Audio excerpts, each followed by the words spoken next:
Hello, everybody. Today is Sunday, May 12th, Mother's Day 2020. Yesterday, we had a picnic outside the yard there by the pool with the kids. Everybody was there. It was a lot of fun. And we tried to practice the social distancing for the virus, but I don't think we did a good job. But anyway, we're all healthy. We don't worry about it. Uh, Happy Mother's Day to all mothers. And I just wanted to say a few things about my mother. Her name was Maria, and she was, let's see, the third of one, two, three, four, five, six, of six children. She was born in 1912. She was very healthy all her life, except the last 5 years she had Parkinson's, and at the end she didn't want to talk, lost interest in life.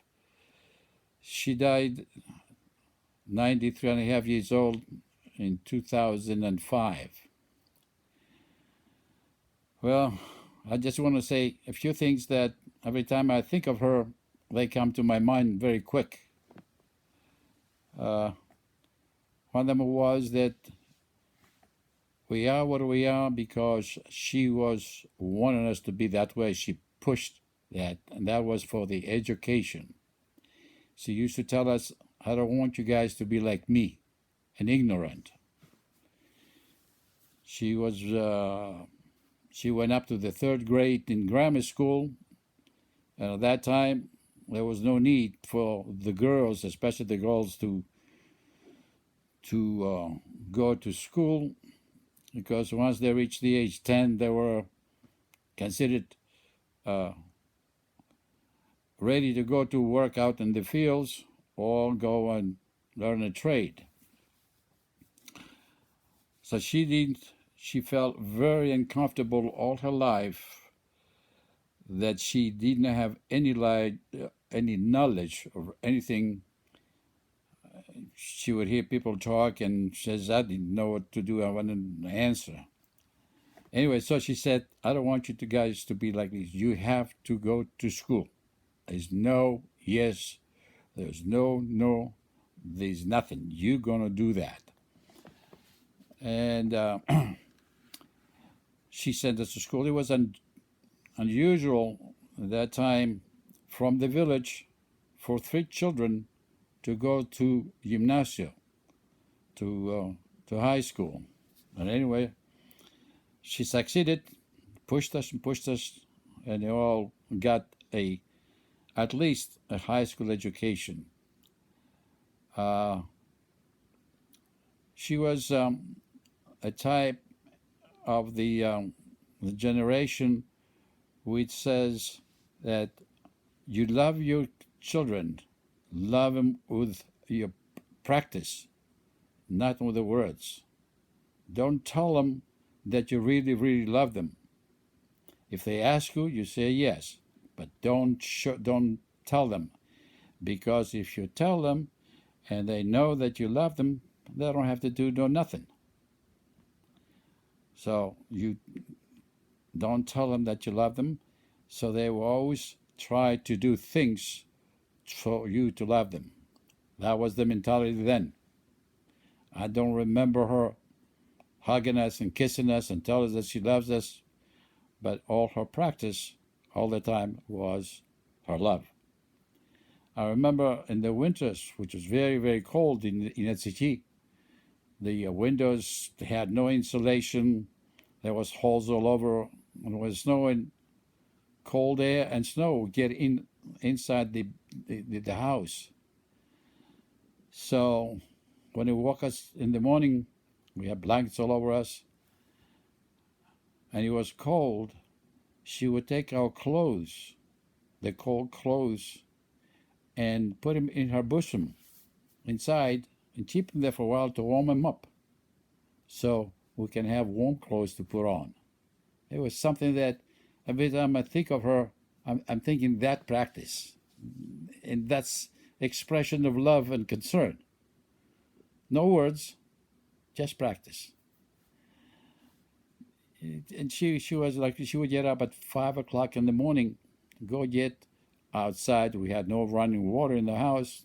Go and get water from the faucet, from the which was out somewhere in the street. And anyway, gets up in the morning. She has to light a mangali and to warm us up. Give us a slice of bread, a little sugar in it, and get us off to school. Now, if we were to school and we get spanked, we did something and spanked by the teacher, which was acceptable, we come home and say, the teacher spanked us. Well, how many times? 2? Well, you're going to get 4. So give us another 4. There was no, you must have done something wrong in order to get spanked. So you get double when you get back home. So, you got to think about that. You get it both sides. Anyway, she was a person that she was pushing it all the time. You go to school and you come back and you say, I did good today. I got A. She says, what subject? Well, say religion. Well, how about math? What did you get in math? Why don't you get A in math too? She was pushing us that way. And I really appreciate that, because I was a lazy boy. I just wanted to play. I was, but why I was going to school and trying to do my best, because I didn't want to see her unhappy. I didn't mind seeing her mad, because mad, she'd get on me and hit me or whatever, and then she'd feel better. But unhappy, with a sad face, no talking, I didn't like it at all. I would do anything not to see her that way. I don't know why. It really bothered me. So, when I was 11 years old, my sister was in college, not in college, gymnasio in Mirina, living in a room, rented room.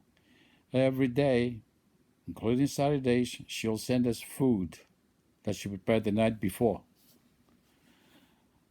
And in the sack, there was always be a little note written with a handwriting, scribbling. Na este kalapedia, na diavazete, na este kalapedia, na diavazete. Be good children and read, study. That note was there every day, and we have to answer back. If we didn't have a note going back, she'd get upset. And we'd say, we are doing okay, we are good children or good boys. And if we were, did something in the school that we had a test, we did good or didn't good, of course, we never said didn't do good. That wouldn't have been acceptable at all. We didn't lie, we just didn't mention it, see? Anyway, mother. When she was very generous, very loving to people. We had she was like, as I said, she was the third child, but she was the mother of all the children. The older, she was concerned, worried about her brother. There was one brother, and the sisters, all the time. She was not worried about only herself, but the other people. We had some immigrants came from Asia Minor. They were not accepted in the village, but she would accept them. She would send them food. She would talk to them. He was that kind of a good person. He was she had a bitter tongue. If you do something wrong, didn't like it, she'll snap. She'll give it back to you. Anyway, I better stop because I'm going to start crying. And Well, mother, mama opwisse, dat doen we naar zijn vroemen. We'll come and find you one day. Bye-bye.